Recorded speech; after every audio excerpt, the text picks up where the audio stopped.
and welcome to episode 11 of Keys to the Market, your favorite real estate podcast. And as always, we're your favorite real estate team. My name's Eric, and I'm with my mom, Kathy. Hi there. And my brother, Ryan. Happy New Year. And together we make up the Lime Cooler Group, a real estate team specializing in the Orange County real estate market. Today, we're going to keep going on that same trajectory, that same path we were talking about in the last couple episodes. Through escrow. We're talking about the buyer side, and we're going to talk about this time escrow, what that means as a buyer. Before we went through what escrow means on the seller side, escrow actually is, we'll get more into this, but escrow actually is the one time where these two kind of coincide. The seller side and the buyer side, they're actually somewhat similar in what happens. Right. But we're going to talk about it specifically from the buyer side, how that all works, what you should be looking out for as a buyer. But before we get into that, why don't we talk about kind of what we're seeing on the market, and like you said, it's the new year, so kind of what we're seeing about the market coming forward for this year, how we're kind of forecasting what we're gonna be seeing throughout the rest of 2025. The market's thawing out, as you would say. I think Right, that's a good one. Yeah. The holiday market is very thawed. Right.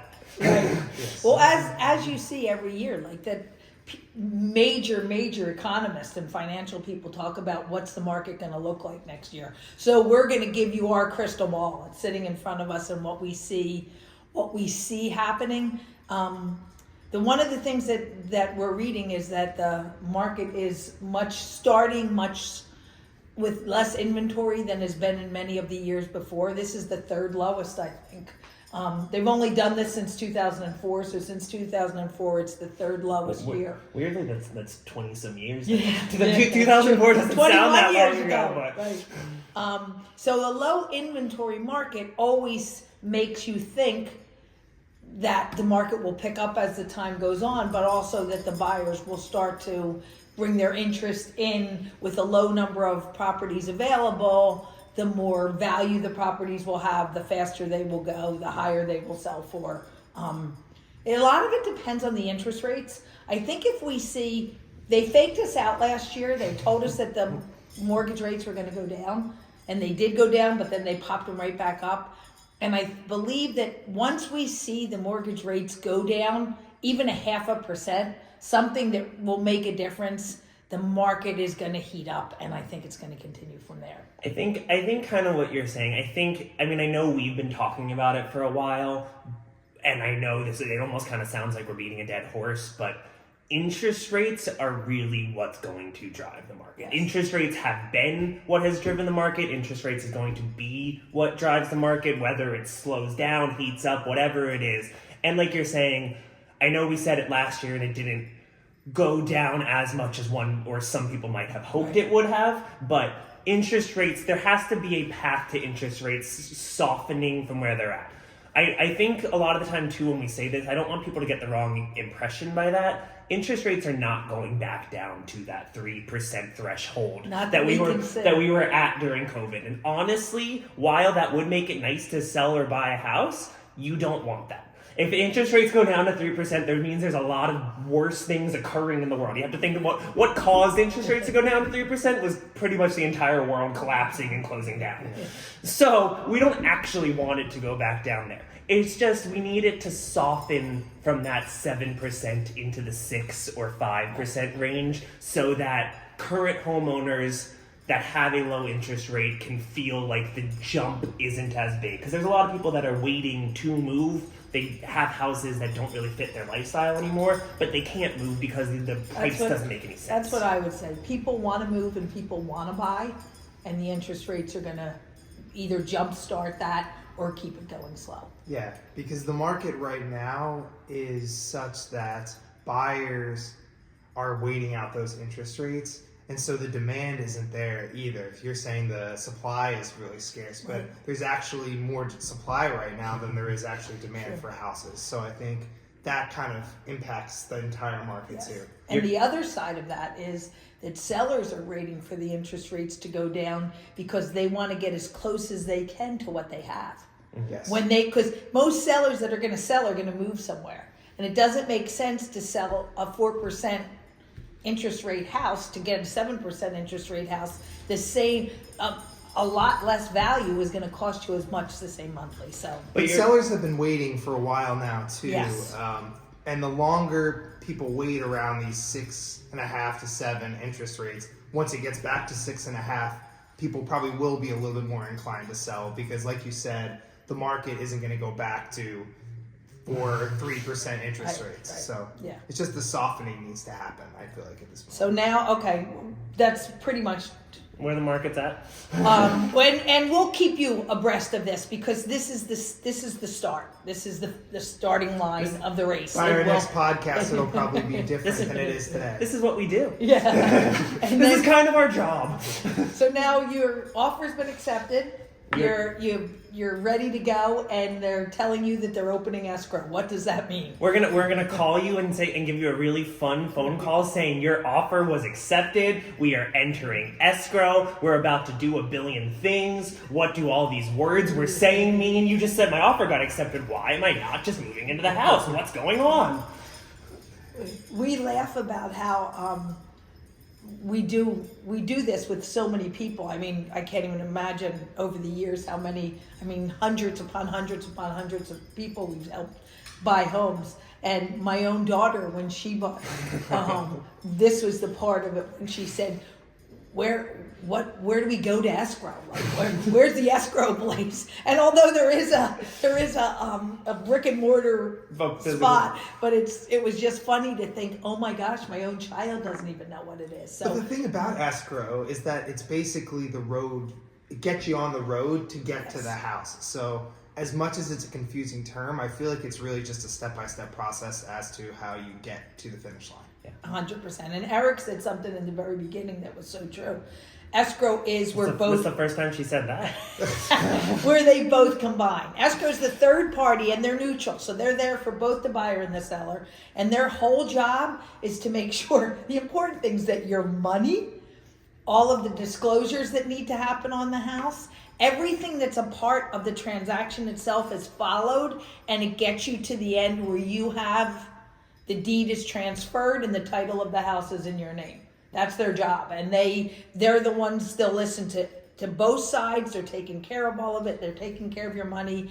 And they really matter in the transaction, which is why we really choose a great escrow company.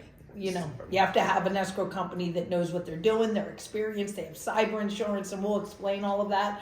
But all of that's important for you and to keep you safe. In the same way that we talked about that you need to pick a good real estate Yes. agent to help you find the house, you need to pick a good lender to help you get a loan, you need to pick a good escrow company. And to the consumer, you don't know escrow companies. I mean, Right. if you do, that's great. But if you don't normally know escrow companies, that's when you trust your agent to tell you someone that they know and trust and that will get the deal done. Yes. So I think that kind of gives us a general idea of what escrow is, but then I think Ryan's got some more questions that we're going to go into about what actually happens during it. Yeah, so we've talked about the seller side of escrow in our last segment of the podcast, but I'm wondering about the buyer side. How does that differentiate from the seller side? So the buyer side, honestly, the escrow, there's two things. It's kind of confusing, and we're going to kind of keep using these terms interchangeably. Escrow is both a third party to the transaction that supports it and, like you said, make sure everything. But escrow is also a time period. As like when we're talking about escrow, we mean the period between your offer gets accepted and the time when the house closes. So that's when we talk about being in escrow. So as a buyer, it might even be more important. Escrow might be even more important for a buyer because it's the time when you get to do all of your due diligence. It's the time when you get to make sure that they didn't throw white paint over everything in the house to make it look pretty and actually there's a giant gaping hole in the floor that's going to kill you. Like, it's all of that stuff. That sounds pretty ludicrous. I mean, the idea of escrow actually came up because a lot of things in the world happen because people try to hurt other people, and this type of stuff happened. People would try to pull the wool over people's eyes. Hide leaks. So escrow began, or the idea of escrow with an inspection and an appraisal and a loan happens now so that you as the buyer can be protected and make sure that the house you're purchasing is both okay, structurally sound, ready to go, and that you're not getting into a bad situation financially, that you actually can afford and take the loan out on the property. The other thing that's important with escrow is that for the buyer side is until the very end, all of the money that escrow is taking care of is yours. It's not the seller's money yet, right? So it's your initial deposit, it's your secondary deposit. If that happens, it's your loan, it's your final funds, it's all of that, and that's all getting taken care of by escrow. And you want somebody who you feel secure. And one question that we often get asked, and I just wanted to state this in the beginning, is everybody's confused about when does escrow start? When is escrow? When is escrow? The easiest way to tell you when escrow starts is it's when the signed contract is valid. So whether it is that you put an offer in and the seller accepts it, the date the seller accepts it is day 0. If you get a counteroffer back and you accept it, the day start is 0 that day, and then you start to count. So 30 days is 1 starting the day after. And she said 30 days in California where we work, the normal timeline for an escrow is 30 days. 30 to 45. That's standard. Yes. But escrow we've had 3-day escrows and we've had 90-day escrows. Yes. So escrow it depends on what you put in a contract, but 30 days is pretty standard. Yeah. As a buyer, you really only have a few opportunities before you put in an offer to see the house that you're so excited about purchasing. So maybe you went into the open house, maybe you scheduled one more showing, and that was your experience with the house and you loved it. But escrow really gives you the opportunity to do some investigative work and make sure that the house is in the right shape in basically the house that you were looking for and what you thought it was. Right. Yeah. This is when Eric was saying it. This is when you're doing all your due diligence. You're looking at all the disclosures. The disclosures are the information that the seller gives you about their home. Like what's happened in their home, what things have happened, what are good, what are bad, and if they're bad, how are they fixed? What do you mean what things have happened? Like I had a birthday party for my 12-year-old son? Good. No, maybe. I mean, the birthday party could have caused some damage. What do you mean by that? Well, like improvements to the home, or painting of the home, or a leak in the upstairs bathroom, or a total revamp of a kitchen, or a pool put in a house, all of that kind of stuff. They're going to tell you everything that's happened in the home, hopefully. And then to check that out, you also have, after you read those disclosures, you have the opportunity to inspect the house. You can inspect the house in so many different ways. You can have an inspector, a home inspector that comes in. You can inspect. We always recommend that people inspect sewer lines in houses, especially older homes, to make sure that everything's clear. Roof inspections are pretty common. What other kind of inspections are common? I mean, it depends. You're normally going to get a general inspector to come in the house. They're going to look through everything, give you an inspection report, and then they're going to tell you certain things that might need further inspection.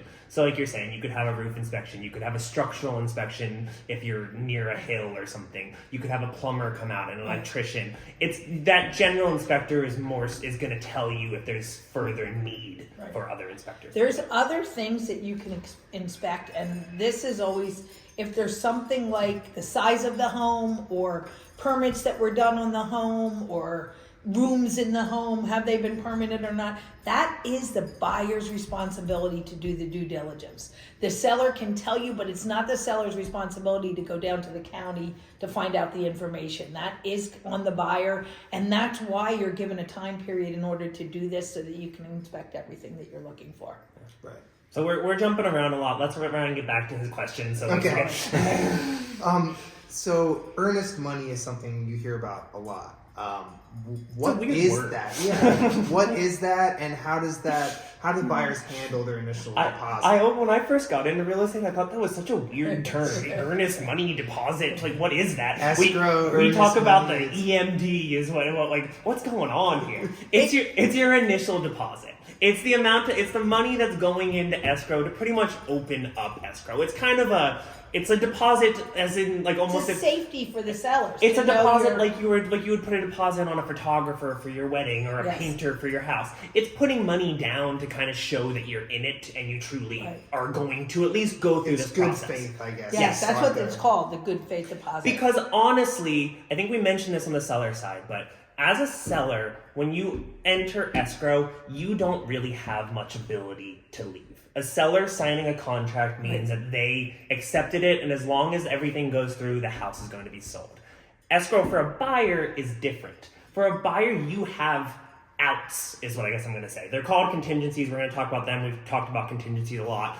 But they are ways that you can leave the transaction. Yes. And what the deposit is doing is showing that you're at least going to start going down those paths of getting the inspection, the appraisal, getting a loan and everything, rather than just kind of moving forward and canceling on them immediately. And from our experience, the normal, I'm going to say the average, the regular deposit that we've seen through our career, and which we do push a seller to ask a buyer for, is a 3% deposit. And why is that? There's actually a reason. There's another part of the transaction has what's called liquidated damages, which means if you do something egregious during the transaction, the seller does have an opportunity. It's not written in stone, but an opportunity to try to get that money from you because somehow they've been hurt because their house has been off the market for so long, or you did something in bad faith.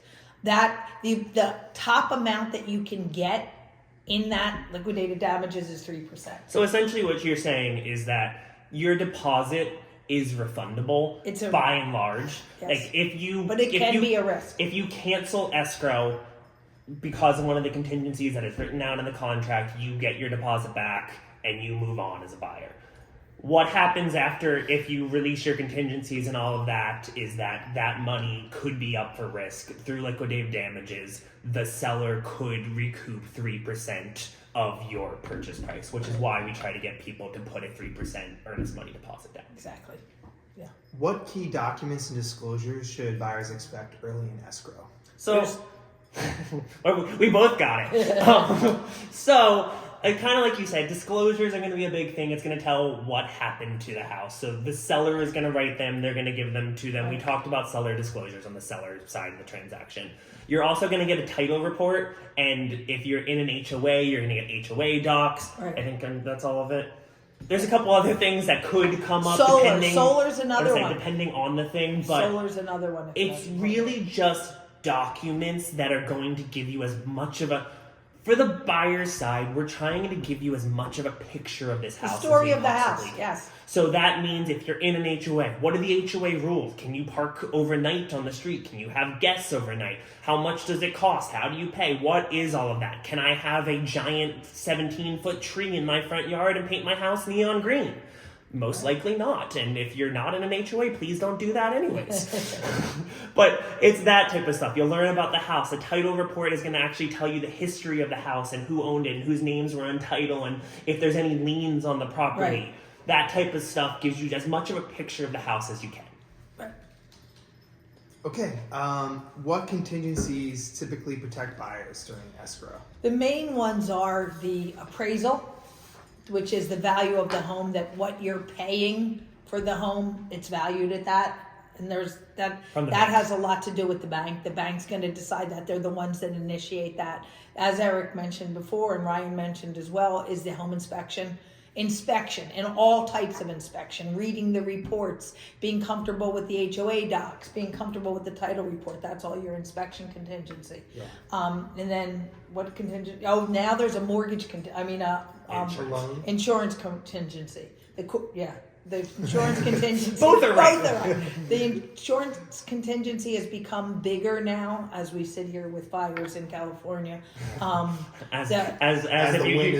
might be hearing the wind in the background. It's been a little bit harder to get to secure home insurance. And the last thing is the mortgage, your loan. That finally the loan and the company says that you can go through with this and they'll fund your loan.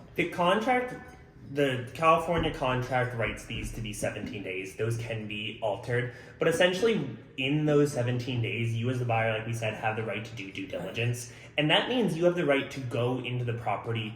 I'm not going to say anytime, because if there's someone still living there, you have to be a respectful human being. Right. Yeah. But you do have the right to have multiple inspectors out. You do have the right to come out to the house if you want to see it at nighttime or hear road noise or all of that. You have the right to do that with scheduled times and discussions and respect of the seller.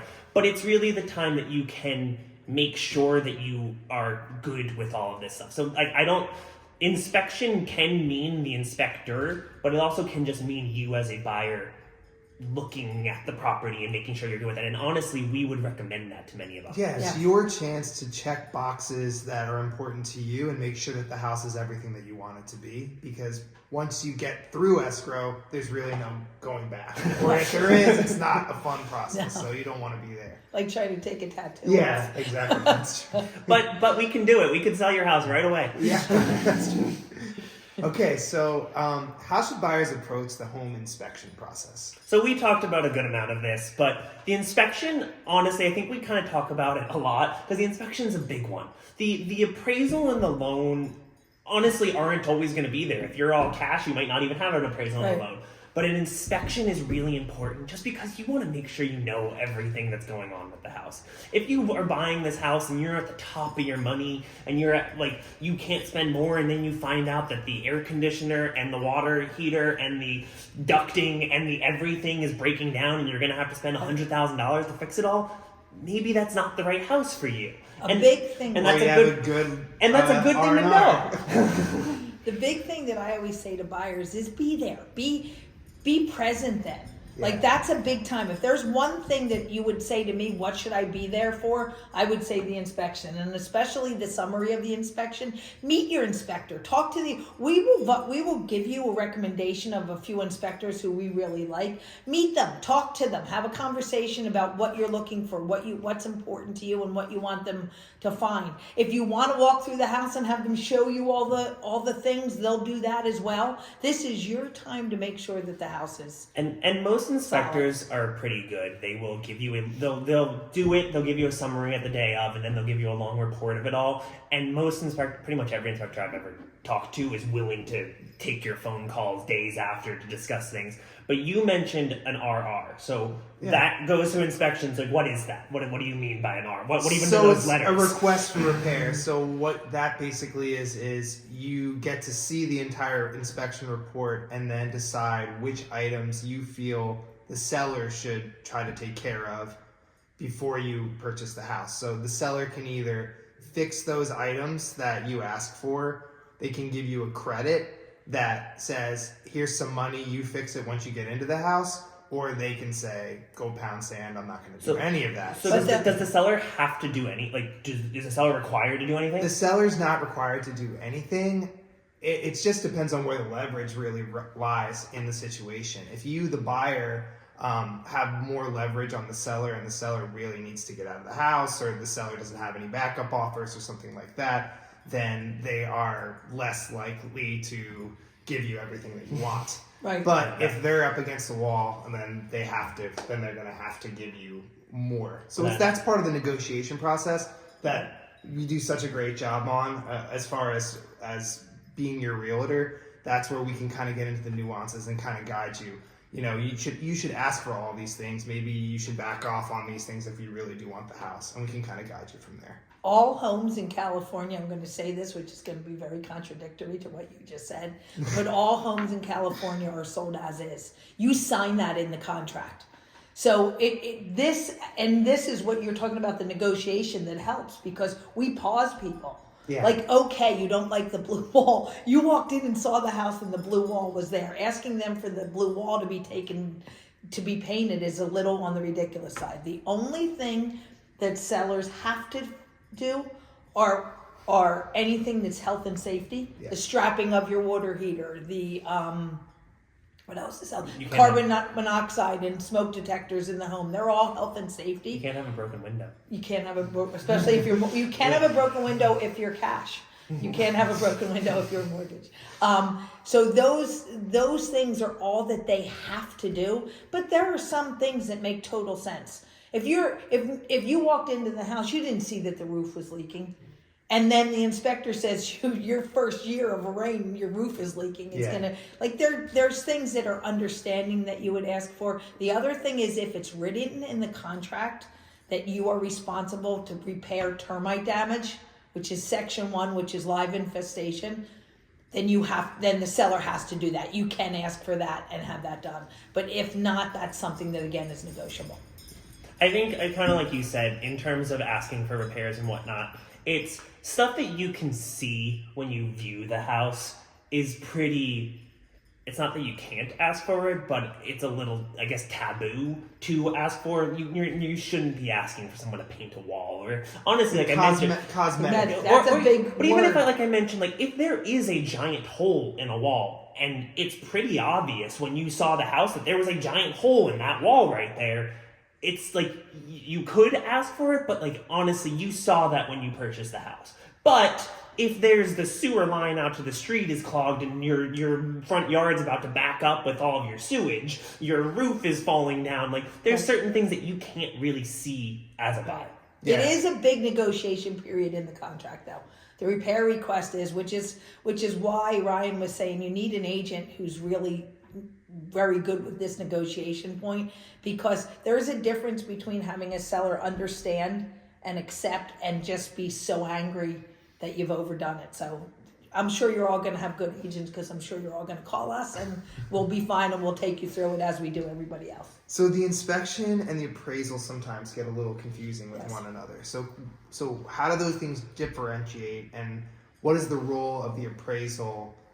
What if it comes in low? There's a couple things that we need to talk about here. I'll answer the actual appraisal part, and then you can answer what happens if it comes in low.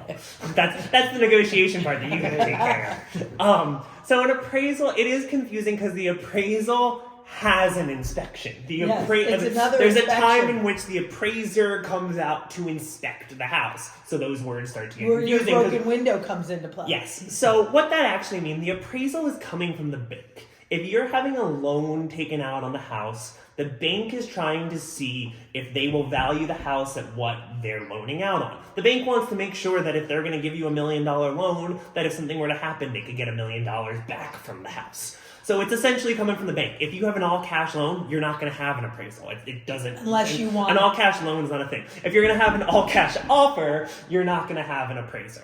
So the appraiser will come out, they're going to measure the house, they're going to give an opinion of value based on comparables around the area. They're going to make sure that there's carbon monoxide detectors in the house, and that there's smoke detectors in the house, and that there's not a broken window and all of that. And they're going to give an opinion of value. Hopefully, and by and large, it's going to come in either at the value of your contract, or at the value that you offered and were accepted on the house, or even above. If it comes in above, you say, yay, we got a house that's worth more than we actually paid for, and you don't tell the seller that. But what happens if it comes in low? Right. There's a few things that happen, and I've seen them all.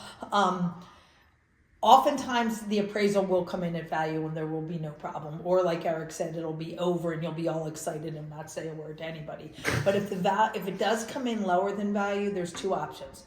One option is to negotiate and say, go back to the seller and say, I'm purchasing your house. My loan is this. I don't have enough money to put this up to get to that value, and then you can meet somewhere. Another one that's happened to me several times is that all appraisers are not the same. Some are better than others. Some know the area better than others. And this sometimes can be an issue because you don't get to pick your appraiser. No one gets to pick the appraiser. They're another neutral party that supposedly comes in. And if they are wrong, if they undervalue a house and they are wrong, you have to go back and fight it. You have to do your agent, which really matters that you have a good agent, because like I said, I've done this many times, is you have to fight that appraisal. So you have to rebut it. That's the word, right? You have to come up with comps that they missed, comps that they took that didn't make sense, and then you'll rebut it. Hopefully that works.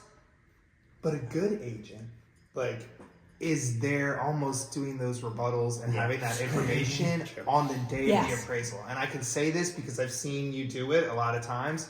On the day of the appraisal, you come in with your comps, you have CMAs, you have different amenities that are in this area, and you let that appraiser know while they're doing the appraisal, this is what the house should be valued at. And I think that helps a lot so that you don't get into that rebuttal process. I'm going to go back to the negotiation part for a second, because this was something that really honestly, it took me years in real estate to understand what was happening in this part.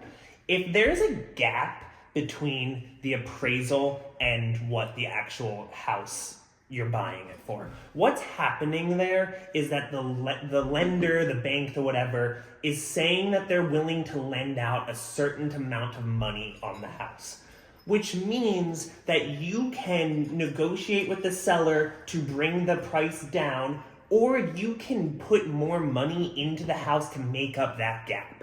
That's what's going, like, the down payment affects the appraisal and affects the loan and whatnot. That's why sometimes, I think you've mentioned this before, that if you have 30, 40, 50% down, sometimes they don't even do an appraisal. They'll do a drive-by. They don't even need as extensive an appraisal, because the bank only needs to know that they can get their money out of the house. So if they're only lending out $500,000 on a $2 million house, the bank's going to be a lot less scared to give it up. So you can put more money in to cover that gap. You can discuss, essentially the seller can put money in by lowering the price to cover that gap. But I want to mention that because that was something that took me many years to comprehend, like what's going on in that gap. One fact that I'm going to close this with is just, I want you as the buyer to know that your agent, you, the listing agent, and the seller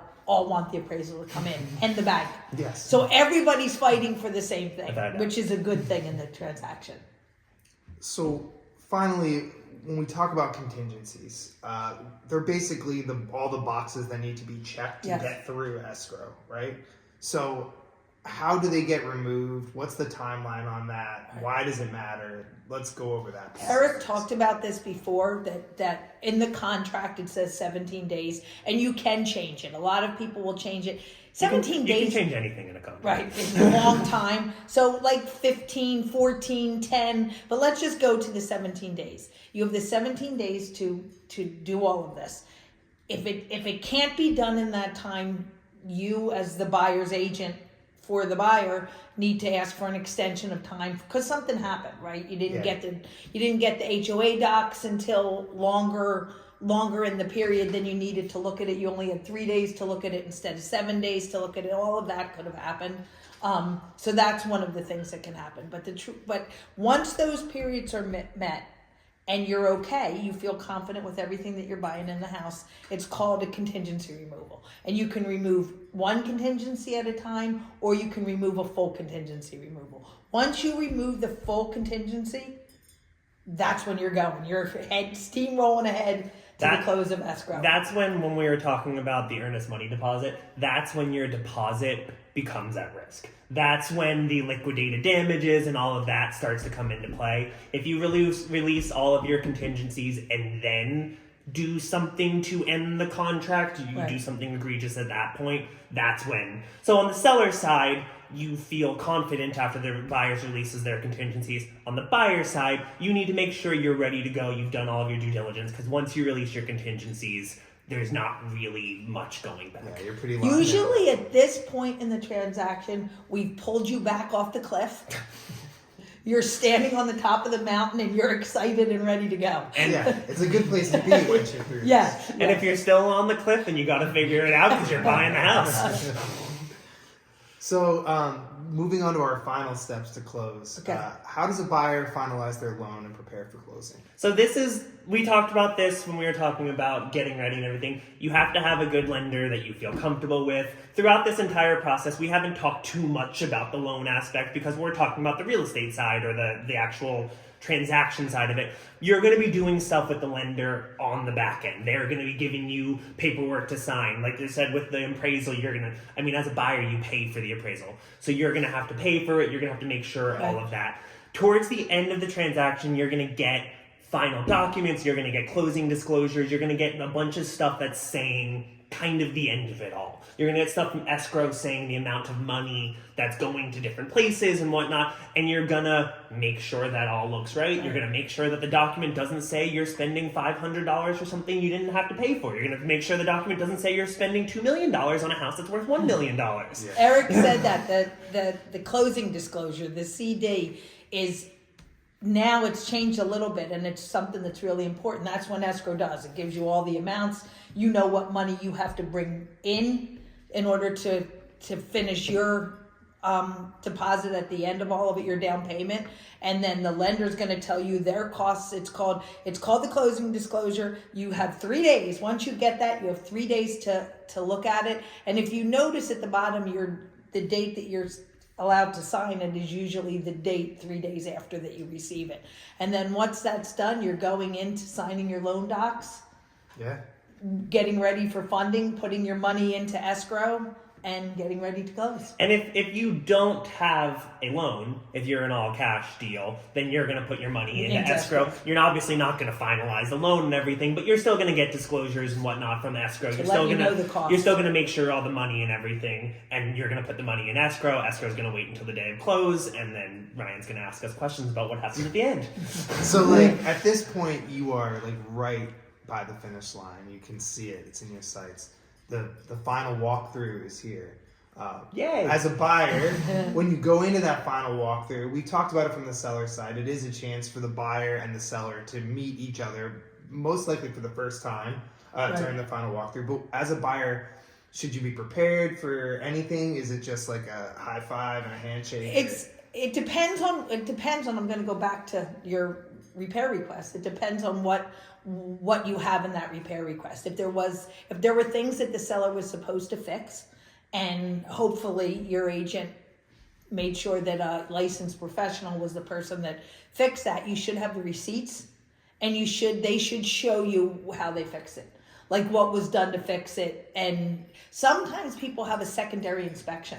Some buyers will have a secondary inspection to make sure that it was done correctly, but that's when you do that. That's when you make sure that the home is what you purchased.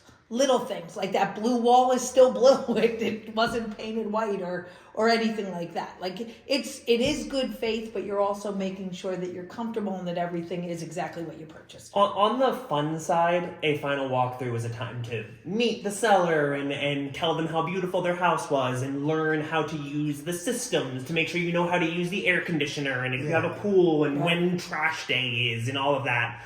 On the real estate side, the contract side and all of that, you're making sure that the house is substantially the same as when you viewed it first, that nothing's happened, that when they were moving out furniture, they didn't gash a giant hole in the wall, that nothing bad occurred, and that any repairs that were supposed to be done truly were. Right, and that they're moving out. Also and true. That there are boxes. I wasn't around in 2008, so I didn't experience that as much as you probably did. One thing that Eric said that I just wanted to reiterate that's really cool at the final walkthrough is you see the owners and their love for their house that they're moving on from, and they will like pass that love on to the buyer. Yes. They'll show them every detail of how the stereo system that they put in the house works, how the pool heater works, all those things. They want you to be comfortable in your new home. As a buyer, pretend to care on some of those things. Even if you're going to rip it out. It's kind of funny. It makes everybody feel better, right? One of the funniest things that I found in all my years is that the buyers and sellers of the same house are often alike. Right? Yeah. Like It's somebody might be showing you every single fixture in their house, and I'm like, oh my gosh! But my buyer's going like, yeah, I'm writing it down. Yeah. We've had times though the buyers and sellers haven't met, and it does feel like there's a missing piece there. Yeah. So I feel like the final walkthrough is important for that interaction to happen. Okay, so finally, when do the buyers actually get the keys? You don't get it at the end of the final walkthrough. That's a good question, because when you own the house and when you get the keys are not always the same thing. That's true. You own the house the day that you hear that your loan funds and that the grant deed is now in your name is when you own the house. That's when escrow closes. Right. You'll get calls. We'll tell you, congratulations, you own a house, and here you go, start paying mortgage. Your name is actually on the title of that property. But that's not always the day that you get the keys. Sometimes it is. We've had times at 5:00 we meet the buyer there, we give them the keys, we're all excited. But it depends on what was written in the contract. Oftentimes it's 3 days Normally, you give the seller time to move out. Like you'll close and then you'll give them a weekend, it seems like often, to move out. And sometimes there's something called a rent back, right? So you've given them more time in the home to stay there, and that's when you get the keys. So whenever that last day is, you get the keys that day. And then you as a buyer will coordinate with your buyer's agent, us. Right. And we will get, as a buyer's agent, you get the keys from the listing agent, and then you as the buyer will meet your agent at the house. They'll give you the keys. Normally the garage door openers and all the keys are in the house. We say, make sure "Yay." you have everything. We if there's jump any- up and down, Yeah. and then you own a house, and Yeah. you start paying mortgage payments on it, Congratulations. All right. and you do with all of that. So Congratulations. I think that kind of finishes up the buyer side of the transaction. I mean, I think now we've gone through the entire seller side, the entire buyer side. In the next episode, we're going to kind of talk about the very end of all of this, when you as a new buyer get into your new neighborhood and what all of that means and the actual ending of it all and everything. But until then, thank you guys so much for watching, and we'll see you on the next one. Bye. Bye. Thank you.